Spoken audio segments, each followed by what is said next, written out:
students, welcome to Byju's exam prep. Hope you guys are fine. So guys, आज के Sunday का फंडा video में मैं आपको बताने वाली हूँ एफ्लोरेसेंस के बारे में। कितने टाइप्स के एफ्लोरेसेंस होते हैं, आप कैसे उसको देख सकते हो कि एफ्लोरेसेंस कैसे दिखता है, कैसे आइडेंटिफाई कर सकते हो और कौन कौन से प्रिवेंटिव मेजर्स हो सकते हैं ताकि आपके बिल्डिंग्स में एफ्लोरेसेंस ना हो। So why do wait guys, let's start, come on. So guys, सबसे पहले आप देख लीजिए कि ये एक बिल्डिंग कंस्ट्रक्शन हो रहा है। Just have a round at it.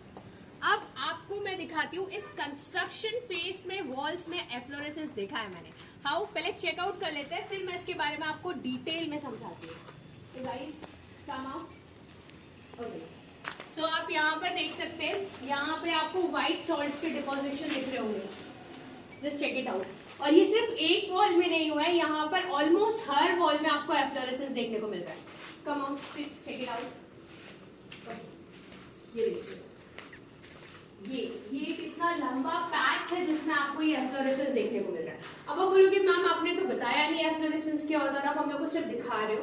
तो एफ्लोरेसेंस की अगर मैं बात करूं तो ये क्रिस्टलाइन सॉल्ट्स होते हैं जो कि फॉर्म होते हैं जब वाटर प्रेजेंट होता है on the surface of brick, stone या किसी और मटेरियल में। अब एक्चुअली हमारे ऊपर सबसे बड़ी एक, आप बोल सकते हो, एक गलत इंफॉर्मेशन है कि एफ्लोरेसेंस जो होता है कंस्ट्रक्शन ऑफ होम्स के बाद ड्यूरिंग रेनफॉल, बारिश के सीजन में दिखने को मिलता है, जो कि बहुत गलत है। ये बिल्डिंग अभी कंस्ट्रक्शन फेज में है और आप ये एफ्लोरेसेंस यानी कि क्रिस्टलाइन व्हाइट सॉल्ट्स के डिपॉजिट्स देख सकते हो, ठीक है। तो इसको तो आप बोलोगे एफ्लोरेसेंस, बट बात ये निकल के आती है कि ये जो व्हाइट डिपोजिशन सॉल्ट्स का हुआ है, अभी तो रेनफॉल भी नहीं हुई, पहली बात, अभी तो बिल्डिंग पूरी बन के पेंटिंग डिस्टेम्पर कुछ भी नहीं हुआ, तो फिर कहां से सीपेज, कहां से एफ्लोरेसेंस? तो उसके बहुत सारे रीजंस हो सकते हैं। और दूसरी बात, इस टाइप के एफ्लोरेसेंस को आप प्राइमरी एफ्लोरेसेंस बोलते हो। जो एफ्लोरेसेंस नॉर्मल टर्म्स में आपको पता है कि कंस्ट्रक्शन ऑफ होम्स के बाद ड्यूरिंग रेनफॉल जब आपको व्हाइट पैचेस दिखते हैं वॉल्स में, फ्लोर्स में, वो होता है सेकेंडरी एफ्लोरेसेंस। बट मैं जो आज आपको इस साइट में दिखा रही हूँ ये है प्राइमरी एफ्लोरेसेंस। आप देख सकते हो सभी जगह हुआ है ये, check it out. Even in this wall आपको ये दिख रहे होंगे सॉल्ट्स के डिपोजिशन। कम, मैं आपको दिखाती हूँ बाकी वॉल्स में भी। And I tell you the biggest mistake जो हुई है, आप ये देखो यहाँ पर भी डिपोजिशन, ओके, देन यहाँ पर भी आप देख सकते हो।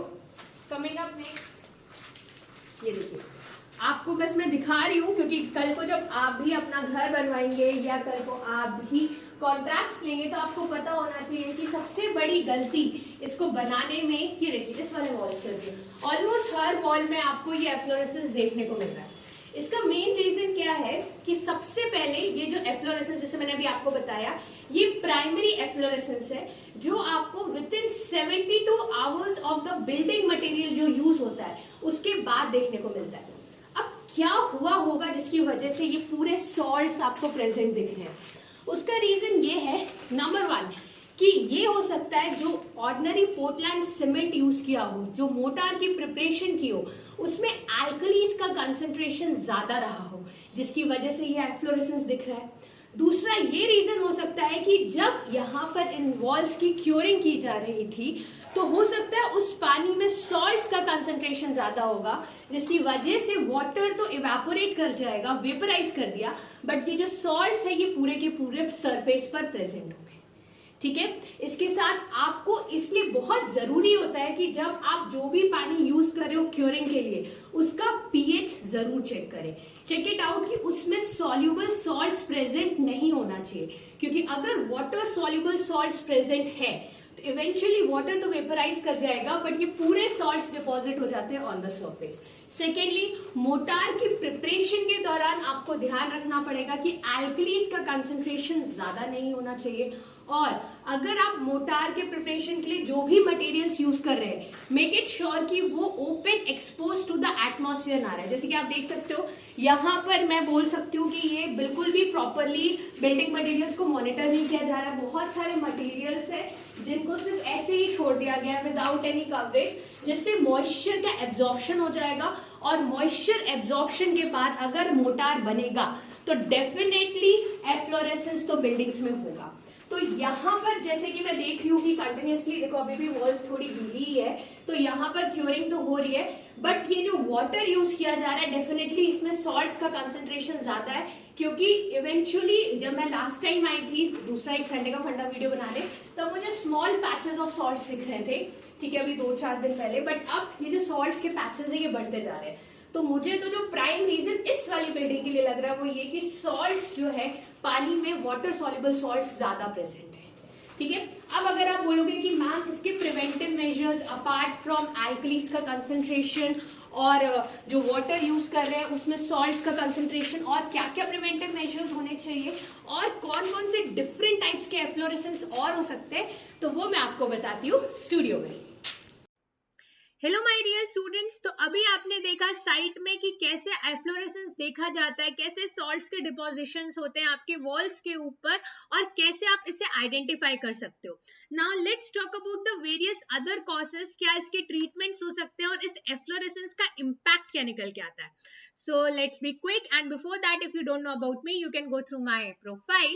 Next coming further, efflorescence क्यों होता है। सबसे पहली बात है efflorescence आप इंडोर्स में भी देख सकते हो, आउटडोर्स में भी, मतलब एक्सटीरियर वॉल्स पे भी देखा जा सकता है, इंटीरियर वॉल्स पे भी देखा जा सकता है, फ्लोर्स पे भी देखा जा सकता है। कभी ये आपको छोटे पैचेस में मिलेंगे, कभी लॉन्ग पैचेस में मिलेंगे, ये डिपेंड करता है मॉइस्चर पे, डिपेंड्स करता है कि कंट्री कौन से बेसिकली जगह पर फॉल करती है, weather is in the northern region, southern region, इस पे डिपेंड करता है मॉइस्चर कंडीशंस, टेम्परेचर कंडीशंस, ठीक है।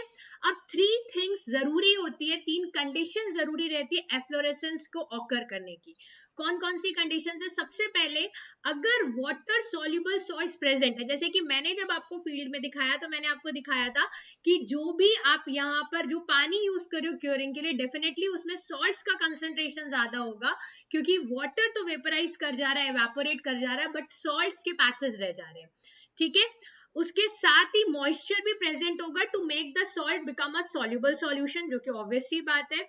फिर जैसे ही सॉल्ट मूव कर जाता है मटेरियल के सरफेस पर और पानी इवेपोरेट कर जाता है, तो ये 3 चीजें तो मैंने आपको ऑलरेडी बता रखी है।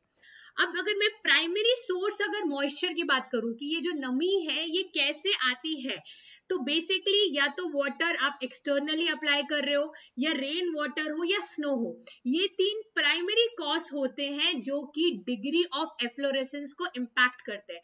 अगर ज्यादा प्रोलॉन्ग समय तक अब वाटर रेनिंग या स्नो होती रहेगी तो जो एफ्लोरेसेंस का इम्पैक्ट है वो बढ़ जाएगा, and vice versa is also true. Now अब एफ्लोरेसेंस क्या आपको हर सीजन में देखने को मिलता है? नहीं, जनरली समटाइम्स आपको ये यूजुअली जो डिपोजिशन होता है सॉल्ट्स का ये आपको रेनी सीजन में देखने को मिलता है, या स्नो आ रहे हैं या स्लीट आ रहा है। स्लीट का मतलब होता है, मैंने शायद आपको बता भी रखा होगा, स्लीट एक फॉर्म है प्रेसिपिटेशन का।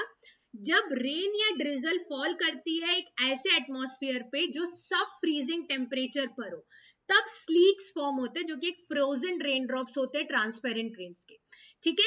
तो जनरली विंटर्स में या फिर आपके रेनी सीजन्स में आपको ये white deposits of white crystalline deposits of salts देखने को मिलते हैं।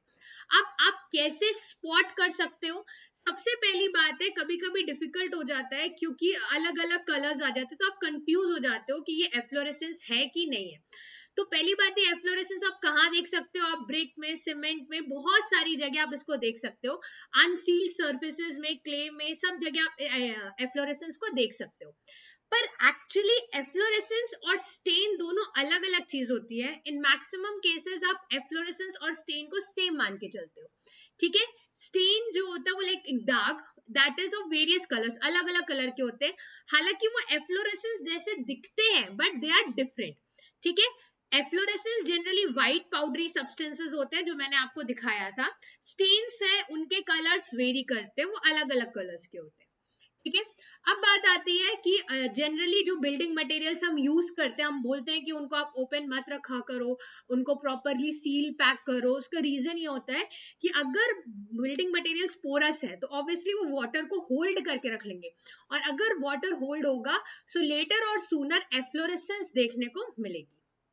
नाउ टॉकिंग नेक्स्ट कि इसको प्रिवेंट कैसे किया जाए, ठीक है। देखो, ड्यूरिंग द, ऐसा नहीं है कि कंस्ट्रक्शन फेज के बाद आप अच्छा पेंट्स लगा दो एंड एफ्लोरेसेंस विल गो।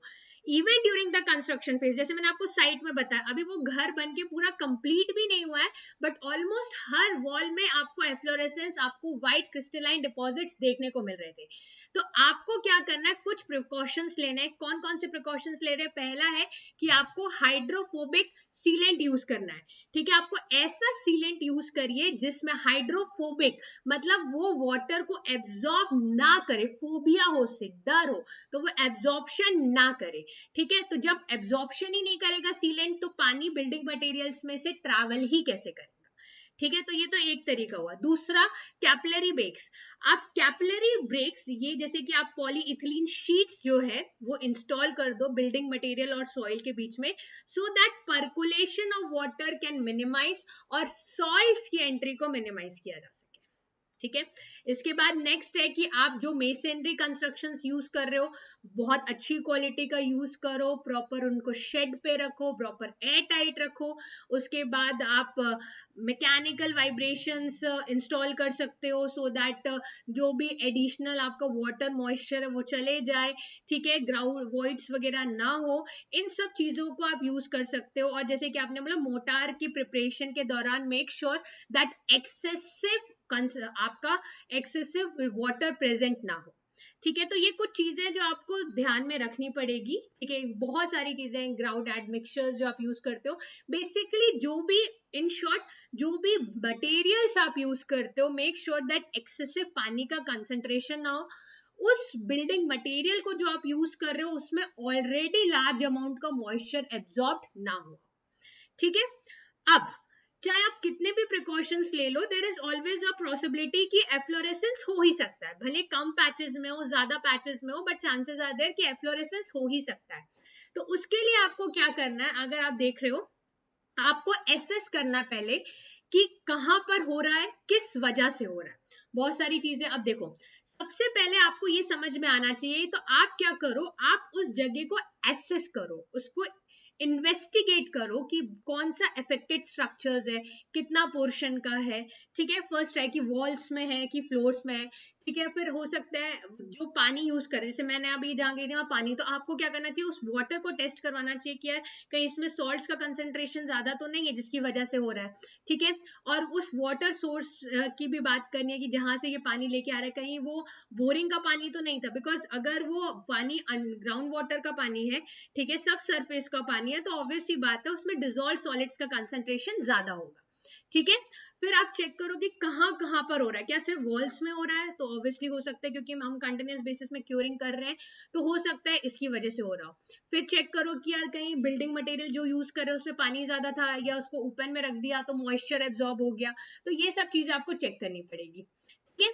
अब बात आती है कि इसको रिमूव कैसे करें। आपने पता कर लिया, इन्वेस्टिगेट कर लिया, ठीक है, सॉल्ट्स ज्यादा थे, जो भी रीजन था, बट अब एफ्लोरेसेंस तो आ गए, तो अब इसको करें क्या। तो जैसे कि आपने देखा था वो सॉल्ट्स थे, अगर मैं वहां पर हाई प्रेशराइज्ड वाटर डालूं, ठीक है, तो वो जो सॉल्ट्स है वो पानी में, सॉल्ट्स क्या है बेसिकली, वो तो ऑब्वियसली अगर आप ज्यादा तेजी से पानी मारोगे, प्रेशराइज वाटर स्प्रे करोगे, so what will happen is वो सॉल्ट्स वापस से डिसॉल्व हो जाएंगे, ठीक है। तो ये एक तरीका हो सकता है। बट अगर वो पानी को, जो पानी आपने मारा है, अगर वो पानी वहां पर रह गया वॉल में, तो ये हो सकता है कि वापस से एफ्लोरेसेंस देखने को मिल जाए, तो उसका आपको ध्यान रखना पड़ेगा। और तरीका क्या होता है, आप विनेगर यूज करो, ठीक है, डाइल्यूटेड विनेगर जो होता है उसको आप यूज कर सकते हो, ठीक है। इंडस्ट्रियल केमिकल्स के कंपैरिजन में वो इतना हार्मफुल नहीं होता, लेस हार्मफुल होता है बोल रही हूँ मैं। या तो आप ब्रश लेके उसको घिस दो उस पोर्शन को, ये क्लियर कर सकते हो। तो अलग अलग मैनर से आप क्या कर सकते हो, चाहे डाइल्यूटेड विनेगर, चाहे ब्रशिंग, या प्रेशराइज्ड वाटर से आप क्या कर सकते हो, एफ्लोरेसेंस को रिमूव कर सकते हो। बट हाँ, ये डिपेंड करता है कि कितने एक्सटेंट का एफ्लोरेसेंस का है और कितना मैग्नीट्यूड का, बट या आप इसको रिमूव कर सकते हो।